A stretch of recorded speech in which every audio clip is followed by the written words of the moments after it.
السلام علیکم ورحمۃ اللہ وبرکاتہ۔ پچھلی قسط میں ہم نے امام جلال الدین السیوطی کا ذکر کیا تھا، وہ بڑے محدث جنہوں نے الخصائص الکبریٰ میں نور محمدی صلی اللہ علیہ وسلم کے بارے میں سینکڑوں روایات جمع کی۔ آج ہم ایک اور بڑے عالم کی بات کریں گے، مگر یہ شخصیت ذرا مختلف ہے۔ یہ ایسے عالم تھے جو حضور صلی اللہ علیہ وسلم سے بہت زیادہ محبت رکھتے تھے، لیکن ساتھ ہی لوگوں کو مبالغے سے بچنے کی تلقین بھی کرتے تھے۔ ان کا نام ہے ملا علی القاری۔ ان کا پورا نام تھا علی بن سلطان محمد الہروی القاری۔ ان کی پیدائش افغانستان کے شہر ہرات میں ہوئی، پھر وہ مکہ مکرمہ چلے گئے اور اپنی باقی زندگی وہیں علم سکھانے میں گزاری۔ ان کی وفات 1014 ہجری میں مکہ مکرمہ میں ہوئی۔ ملا علی القاری ایک بہت وسیع علم رکھنے والے عالم تھے۔ وہ فقیہ بھی تھے، محدث بھی تھے، مفسر بھی، اور علم قرات کے ماہر بھی۔ اسی وجہ سے انہیں القاری کہا جاتا تھا۔ ان کا سب سے مشہور کام یہ ہے کہ انہوں نے کئی اہم کتابوں کی شرح لکھی، یعنی ان کی تفصیلی وضاحت لکھی۔ سب سے مشہور شرح مرقات المفاتیح، جو حدیث کی مشہور کتاب مشکات المصابیح کی شرح ہے، اور دوسری اہم کتاب قاضی ایاز کی الشفا کی شرح۔ اور یہی بات ہمیں اپنے موضوع سے جوڑتی ہے۔ اگر آپ کو یاد ہو تو قسط نمبر 5 میں ہم نے قاضی ایاز کی کتاب الشفا کا ذکر کیا تھا۔ وہ کتاب جو حضور صلی اللہ علیہ وسلم کے حقوق، فضائل اور مقام پر لکھی گئی تھی۔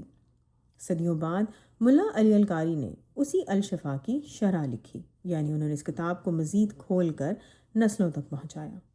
اس شرح میں انہوں نے حضور پاک صلی اللہ علیہ وسلم کے مقام اور خصوصیات پر تفصیل سے بات کی، یعنی کتاب قاضی ایاز نے لکھی اور صدیوں بعد ملا علی القاری نے اس کی شرح لکھ کر نئی نسل تک یہ بات پہنچائی۔ اب اہم سوال یہ آتا ہے کہ ملا علی القاری نے نور محمدی صلی اللہ علیہ وسلم اور حقیقت محمدیہ صلی اللہ علیہ وسلم کے بارے میں کیا کہا۔ ان کا انداز خاص طور پر دلچسپ ہے۔ وہ حضور صلی اللہ علیہ وسلم کے بلند مقام کو نہ صرف مانتے ہیں بلکہ کہتے ہیں کہ حضور صلی اللہ علیہ وسلم تمام مخلوقات سے افضل ہیں، اور اللہ نے انہیں ایسی شان دی جو کسی اور کو نہیں دی۔ اور وہ ان روایات کو بھی بیان کرتے ہیں جو یہ بتاتی ہیں کہ اللہ تعالیٰ نے تمام مخلوقات میں سب سے پہلے حضور صلی اللہ علیہ وسلم کے نور مبارک کو پیدا کیا۔ مگر ساتھ ہی ملا علی القاری ایک بہت محتاط عالم تھے۔ وہ بار بار یہ کہتے تھے کہ محبت اور تعظیم میں بھی شریعت کی حدود کا خیال رکھنا ضروری ہے۔ ان کے نزدیک حضور صلی اللہ علیہ وسلم سے محبت کا یہ مطلب ہرگز نہیں کہ انہیں اللہ کے برابر درجہ دیا جائے۔ سچی محبت وہی ہے جو حضور صلی اللہ علیہ وسلم کی اپنی تعلیم کے مطابق ہے۔ بہت سے لوگ ایک غلط فہمی کا شکار ہو جاتے ہیں۔ وہ سمجھتے ہیں کہ جو بھی نور محمدی صلی اللہ علیہ وسلم کی بات کرے گا وہ غلو یا مبالغہ کر رہا ہے۔ یہ سوچ بالکل بھی درست نہیں۔ ملا علی القاری خود اس غلط فہمی کا جواب دیتے ہیں۔ وہ ایک ایسے عالم ہیں جنہوں نے حضور پاک صلی اللہ علیہ وسلم کے بلند مقام کو نہ صرف مانا بلکہ لوگوں تک پہنچایا اور اعتدال کو بھی مضبوطی سے قائم رکھا۔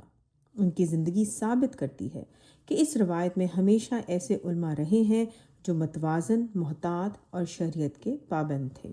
ملا علی القاری نہ صرف ایک شاعر تھے بلکہ ایک مستقل عالم تھے جن کی اپنی رائے تھی، جو کھل کر اپنی رائے بیان کرتے تھے۔ بعض مسائل میں انہوں نے دوسرے علماء سے اختلاف بھی کیا، مگر حضور پاک صلی اللہ علیہ وسلم کی محبت اور تعظیم میں ان کا قلم ہمیشہ سرشار رہا۔